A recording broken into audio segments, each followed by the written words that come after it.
प्यारे दोस्तों, एक मर्तबा किसी गांव में एक मुसलमान का इंतकाल हो गया और उसके घर वालों या रिश्तेदारों का पता नहीं था। और जब किसी मुसलमान के इंतकाल हो जाए और हालात ऐसे बन जाए कि घर में भी कोई ना हो और उसके रिश्तेदारों का पता ना हो, तो ऐसे में गांव वाले और आसपास के लोग ये जिम्मेदारी संभाल लेते हैं कि इस दुनिया को छोड़कर जाने वाले को हम गुस्ल देंगे और उसको दफनाने का भी इंतजाम किया जाएगा। इसी तरह जब एक मुसलमान शख्स का इंतकाल हुआ तो उसके घर में कोई भी ऐसा मौजूद नहीं था जो उसको दफनाने का इंतजाम करता। इसलिए गांव वालों ने यह ज़िम्मा लिया कि इस मुसलमान को गुस्ल दिया जाएगा। गुस्ल के बाद जिस तरह जनाजे की तैयारी की जाती है, उसी तरह उस मुसलमान के जनाजे की भी तैयारी की जाने लगी और फिर नमाज जनाजा का ऐलान हुआ। फिर आखिरकार मोहल्ले वाले और गांव वाले मैयत को लेकर कब्रिस्तान गए। कब्रिस्तान पहुंचकर उस शख्स की नमाज जनाजा अदा की गई और कब्र खोदने का काम शुरू हो गया। प्यारे दोस्तों, कब्रिस्तान के हवाले से हम ये जानते हैं कि अक्सर कब्रें बहुत पुरानी हो जाती हैं, यहाँ तक कि उनका निशान तक मिट जाता है। उस मुसलमान की कब्र भी ऐसी ही पुरानी कब्र के साथ ही खोदी जा रही थी और जब उसकी कब्र खोदी जा रही थी तो बराबर वाली कब्र कमजोर होने की वजह से जमीन में बैठ जाती है, जिसकी वजह से कब्र के मुर्दे के पांव नजर आने लगते हैं। और जो लोग इस नई कब्र को खोद रहे थे, उन्होंने जब पुरानी कब्र की तरफ देखा तो वो खुश हो गए और मुस्कुराने लगे। प्यारे दोस्तों, उन्होंने देखा कि इस कब्र के अंदर गुलाब के फूल खिल रहे थे। ये देखकर लोग हैरान रह गए कि आज से पहले तो कई कब्रें देखी हैं जिनके ऊपर तो फूल नजर आते हैं, दरख्तों के साए में भी हमने बहुत सी कब्रें देखी हैं, लेकिन कब्र के अंदर कभी फूल लगे हुए नहीं देखे।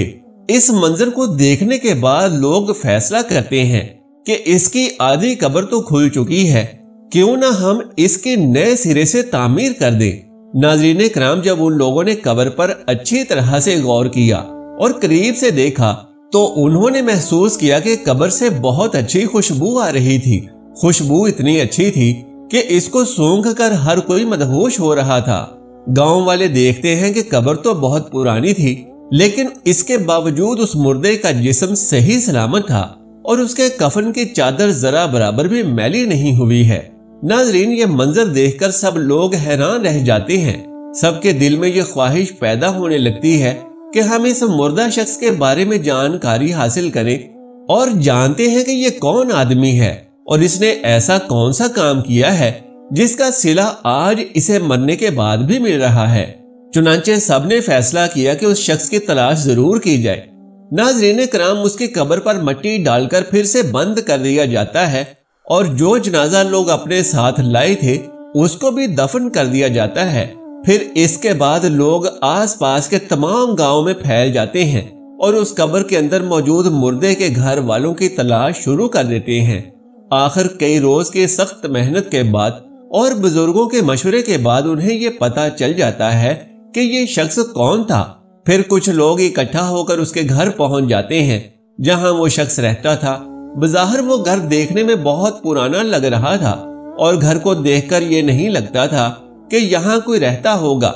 लोग इस घर का दरवाजा खटखटाते हैं, जिसके बाद उस घर से बहुत कमजोर आवाज आती है, दरवाजा खुला है, आ जाओ। लोग दरवाजा खोलकर उस घर में दाखिल हो जाते हैं। जब वो घर में जाते हैं तो देखते हैं कि उस घर में एक बहुत ही कमजोर औरत मुकीम है, जिसकी उम्र बहुत ज्यादा हो चुकी है और उसका जिस्म इंतहाई कमजोर हो चुका है। चुनांचे ये लोग उसके पास बैठ जाते हैं और उससे सवाल करते हैं कि फलां कब्रिस्तान में एक कब्र है, बताया गया है कि इस कब्र का ताल्लुक इस घर से है, आप हमें ये बताएं कि वो कब्र किसकी है। हमने उस कब्र में एक बहुत ही अजीब मंजर देखा है कि उस कब्र के अंदर से खुशबू आ रही थी और गुलाब के फूल कब्र के अंदर खिले थे, यहाँ तक कि कब्र के मुर्दे का जिस्म सही सलामत था और उसका कफन तक मैला नहीं हुआ था।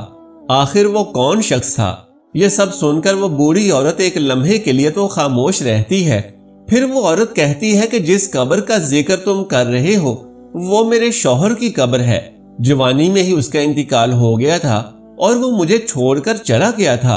लोग सवाल करते हैं कि आखिर आपके शौहर ऐसा कौन सा अमल करते थे کہ آج بھی ان کا جسم بالکل صحیح سلامت ہے اور قبر میں سے خوشبو اٹھ رہی ہے، تو وہ عورت کہتی ہے کہ مجھے کچھ زیادہ تو یاد نہیں کیونکہ میری یادداشت کمزور ہو چکی ہے، لیکن ہاں ایک ایسا عمل ضرور تھا کہ جو مجھے آج بھی یاد ہے۔ میرا شخص ہر روز وہ عمل دہرایا کرتا تھا۔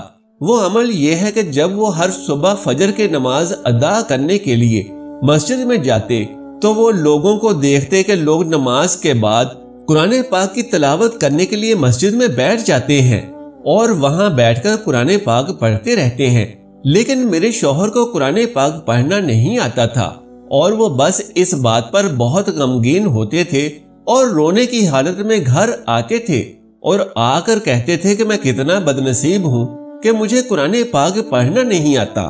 ہاں، وہ گھر میں رکھے قرآن کو ادب سے سونگھ کر سینے سے لگاتے تھے اور ان کی آنکھوں سے آنسو جاری رہتے اور قرآن پاک کو کھول کر جو بھی آیات اس کے سامنے آتی ان پر اپنا ماتھا پھیرتا اور کہتا کہ اے اللہ، تو نے اس کتاب میں جو لکھا ہے وہ حق ہے اور تو سب سے بڑا سچا ہے اور تیری کتاب سچی ہے۔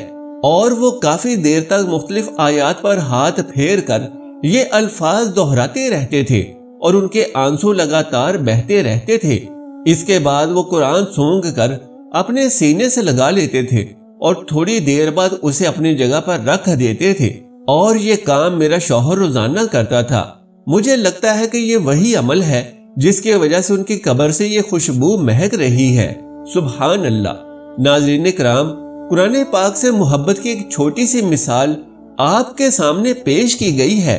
یقیناً جو بھی مسلمان اللہ تبارک و تعالیٰ کے پاک کلام اور اللہ کی سچی کتاب کا احترام کرتا ہے، اس کے لیے اللہ کے ہاں بہت بڑا اجر و ثواب ہے۔ لیکن جو مسلمان ہر روز قرآن پاک کی تلاوت کرتا ہے تو سوچئے اس کے لیے اللہ کے ہاں کس قدر اجر و ثواب ہوگا۔ آج کل کتنے ہی ایسے لوگ ہیں کہ جن کو قرآن پاک پڑھنا بھی آتا ہے لیکن وہ قرآن پاک نہیں پڑھتے ہیں، بلکہ بعض لوگ تو ایسے ہیں جو قرآن پاک پڑھنے اور یاد کرنے کے بعد اسے بھول چکے ہیں۔